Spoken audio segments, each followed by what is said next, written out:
Alors, c'est au réveil ce matin que l'on a appris que les 4 activistes condamnés à mort avaient bel et bien été exécutés par la junte. C'est un choc puisque c'est la première fois en plus de 30 ans qu'une exécution a lieu en Birmanie. Et c'est un traumatisme puisque parmi les 4 prisonniers exécutés, 2 d'entre eux sont des symboles du combat pour la démocratie et sont largement soutenus par la population. Donc, pour rappel, il s'agit de Cho Min-yu, surnommé Kojimi, qui est un activiste, écrivain et leader de la révolution étudiante de 1988, et Pyo Zeyato, qui est un pionnier du hip-hop birman reconverti en politique auprès d'Aung San Suu Kyi. Les 2 hommes étaient accusés d'actes de terrorisme pour leur participation supposée à une série d'attaques mortelles contre des bâtiments pro-militaires et des soldats l'année dernière.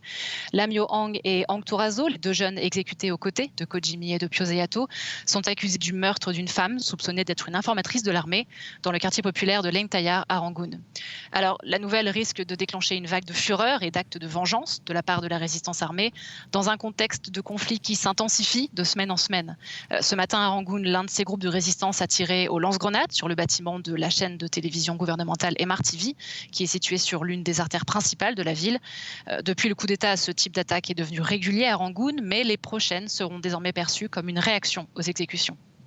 Voilà, beaucoup de réactions, je vous le disais, tout à l'heure, Human Rights Watch qui parle d'un acte de la plus grande, cruauté, notamment Washington, là aussi, qui condamne avec, une grande fermeté. C'est une nouvelle étape effectivement de franchie. Quel est le message derrière tout ça? Alors depuis le coup d'État l'année dernière, la junte ne fait que s'enfoncer dans une spirale de violence de plus en plus intense. Tous les jours, on apprend quelque chose d'horrible. De plus en plus de villages sont incendiés, des civils sont retrouvés assassinés, des témoignages de prisonniers torturés sortent dans les médias. Et tous les mois, on se rend compte qu'un nouveau pas a été franchi dans la violence alors qu'on a à peine le temps de se remettre des dernières nouvelles.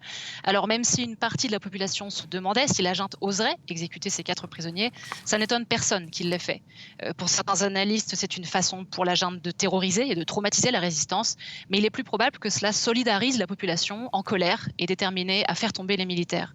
Ce que tout le monde se demande maintenant, c'est si ces exécutions sont les premières d'une longue série, puisque depuis sa prise de pouvoir, la junte a condamné à mort au moins 115 civils pour terrorisme, dont 2 mineurs.